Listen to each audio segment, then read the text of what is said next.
Hello दोस्तों, नमस्कार। स्वागत है आप सभी का एजुकेशन मंत्रा में। दोस्तों, आज योगी जी का एक बड़ा फैसला देखने के लिए आप सभी को मिल ही गया है कि 67,867 चयनित सूची में से 31,661 पदों पर नियुक्तियां होंगी और सभी को एक हफ्ते में नियुक्ति पत्र देने की बात कही गई है।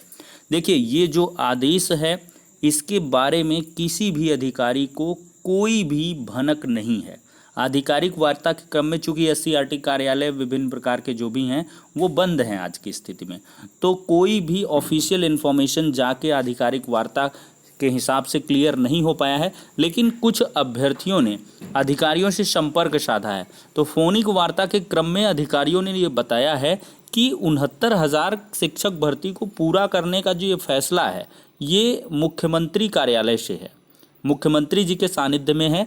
ये आधिकारिक विचार विमर्श के उपरांत नहीं लिया गया है, डायरेक्टली ये फैसला ले लिया गया है। अब सीएम योगी आदित्यनाथ जी ने तो कह दिया कि 67,867 चयनित सूची में से क्या कह लें कि 31,661 को नियुक्ति पत्र दे दिया जाए। अब आधिकारिक रूप से धरातलीय रूप में इसको इम्प्लीमेंट कर पाना कितना आसान है, कितना कठिन है, ये तो अधिकारी जानते हैं। अधिकारियों ने ये भी कहा है कि ऐसा कर पाना काफ़ी मुश्किल है, बहुत कठिनाइयों भरा है, ऐसा हो पाना काफ़ी पेचीदा होगा।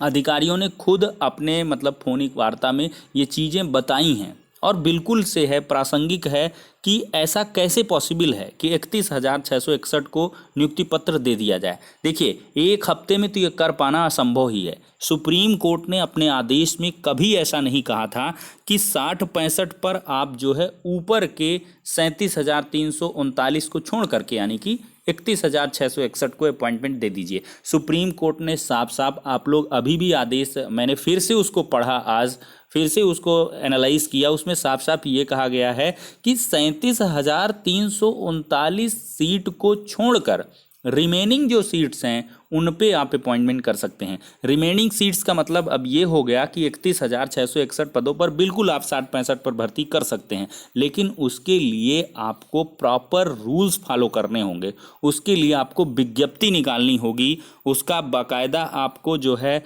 डिस्ट्रिक्ट अलॉटमेंट के लिए चॉइस फिलिंग करवानी पड़ेगी, फिर इसके बाद उसकी मेरिट लिस्ट तैयार होगी, फिर इसके बाद जाके उसकी काउंसलिंग होगी, तब जाके आप अपॉइंटमेंट दे पाएंगे। ऐसा बिल्कुल नहीं कर पाएंगे कि 67,867 चयनित सूची में से ऊपर के 31,661 को निकाल लिया जाए। अगर ऐसा निकालेंगे तो आरक्षण ही नहीं फॉलो हो पाएगा और ये बिल्कुल से रद्द हो जाएगी चयनित सूची, अगर ऐसा किया जाएगा। तो ऐसे में अगर कोई फैसला लिया भी जाएगा तो 31,661 पदों में से सबसे पहले आपको जो है जो देखने के लिए मिलेगा वो चॉइस फिलिंग का कार्यक्रम है। भाई, 31,661 पदों पर मान लिया कोई कैंडिडेट है, उसको मिल ही नहीं पाएगा उसका डिस्ट्रिक्ट जो उसने पहले पाया हुआ है। मान लिया जिसका गुणांक है, क्या उसका वही डिस्ट्रिक्ट रहेगा? बिल्कुल नहीं रहेगा, वो बदल जाएगा। 31,661 के हिसाब से डिस्ट्रिक्ट वाइज आपको विज्ञप्तियां भी निकालनी पड़ेगी। डिस्ट्रिक्ट वाइज, सॉरी, मैंने कहा कि आपको सीट्स भी अलॉट करनी पड़ेंगी, उनका बंटवारा भी करना पड़ेगा कि किस डिस्ट्रिक्ट में कितनी है। ऐसा थोड़ी हो जाएगा 31,661 में, मतलब कहाँ कहाँ 31,661।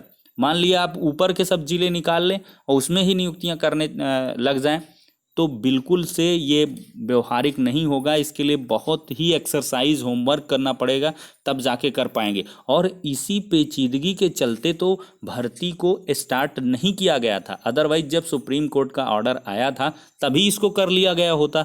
बिल्कुल इसी वजह से नहीं अधिकारियों ने किया है, क्योंकि ऐसा कर पाना बहुत ही मुश्किल भरा होगा। 60-65 पर अभी आ रहा है, फिर इसके बाद मान लिया कोई जजमेंट आता है, अगर 40-45 या कुछ भी होता है। शिक्षा मित्रों की यहाँ पर बात है, अगर शिक्षा मित्र के आंकड़े की बात करें तो 60-65 पर जो उत्तीर्ण शिक्षा मित्र हैं वो 8,018 हैं। अब देखिए, ये दो बार शामिल हो जा रहे हैं। 8,018 इसमें भी हैं, 37,339 सीट में भी 8,018 है। तो इनको आप किधर एडजस्ट कर पाएंगे? जो होल्ड रखे हैं पद उनमें जाएंगे या इसमें आएंगे? क्योंकि क्या कही गई हैं बातें कि 45,357 जो आंकड़ा दिया गया है कि 40-45 पे पास हैं, तो 60-65 पे घटाया गया 8,018 को, तब निकले हैं 37,339। अब ये 37,339 69,000 में माइनस किए गए तो 31,661 बचे।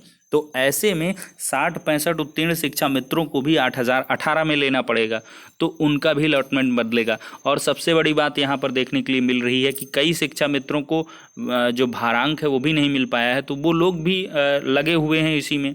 तो काफ़ी सारी पेचीदगी हैं यहाँ पर। एनसीबीसी कोर्ट ने ऊपर से रोक लगा रखी है, वो मामला भी आपको कंसीडर करना पड़ेगा। तो इसके लिए बहुत ज़्यादा परेशान ना हो, इसका कंसिडरेशन अभी होगा, आधिकारिक इसमें विचार विमर्श लिया जाएगा, अधिकारी इसमें डिसाइड करेंगे। और अभी आज तो सैटरडे है, कल संडे है, तो आज कल में तो कुछ हो ही नहीं पाएगा। जो होगा मंडे को होगा। मंडे को कई टीम्स अपना मुलाकात करेंगी और प्रॉपर गाइडेंस लिया जाएगा। कई सारे जो टीम्स के पैरोकार हैं उन्होंने इस पर जो है विचार विमर्श अपने एडवोकेट से ले लिया है और एक एप्लीकेशन भी फाइल करने की तैयारी हो रही है। सुप्रीम कोर्ट में एक एप्लीकेशन फाइल की जाएगी ललित साहब की बेंच में कि ऐसा जो है गवर्नमेंट के द्वारा किया जा रहा है। तो इसमें से देखिए फ़ायदे निकल सकते हैं। सबसे बड़ा फ़ायदा तो ये हो सकता है, ऑर्डर को लेकर स्थितियां स्पष्ट हो सकती हैं। जज साहब के संज्ञान में चीज़ें जाएंगी तो हो सकता है एक्सेलरेटिव वे में तीव्रता से आपका आदेश भी आ जाए, निर्गत हो जाए, और एक प्रॉपर गाइडलाइंस भी आ जाए कि 37,339 सीटों को आप हटा के करेंगे। अनऑफिशियल तरीके से देखा जाए तो 37,339 सीट की जो बात है ललित साहब को ये पता ही नहीं थी, क्योंकि इसमें शांतनु गौदर जी और विनीत सरन जी शामिल थे। उस दिन की सुनवाई में आपको याद होगा 37,339 जब होल्ड किए गए थे तब जो है ललित साहब उस दिन नहीं थे। तो और फिर लास्टली जो सुनवाई हुई है ललित साहब और विनीत सरन साहब को हटा करके शांतनु गौदर जी और ललित साहब ने की है सुनवाई को। तो ऐसे में भी थोड़ा सा पेचीदगी देखने के लिए मिलेगी। तो ललित साहब इसमें डायरेक्शन अवश्य देंगे और अवश्य ही आपको इसमें सुप्रीम कोर्ट का दरवाज़ा खटखटाते हुए अभ्यर्थी मिलेंगे।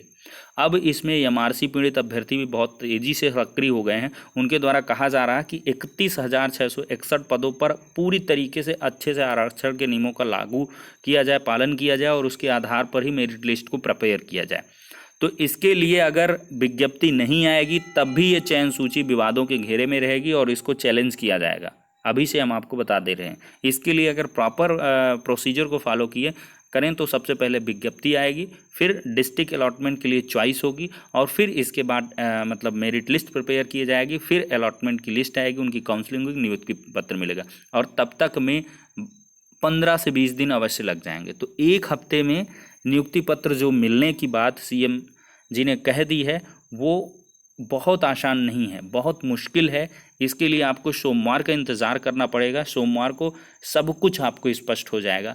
अधिकारी इस पर क्या कहते हैं, उनका क्या कुछ विचार विमर्श होता है, उसके आधार पर ही चीज़ें फाइनलाइज हो पाएंगी। और जहाँ तक मेरा मानना है ये 18 शिक्षा मित्रों को लेकर जो बवाल कटा पड़ा है इसमें यह है कि ये 8,018 31,661 में ही जाएंगे और फाइनली इसमें रिजर्वेशन लगेगा।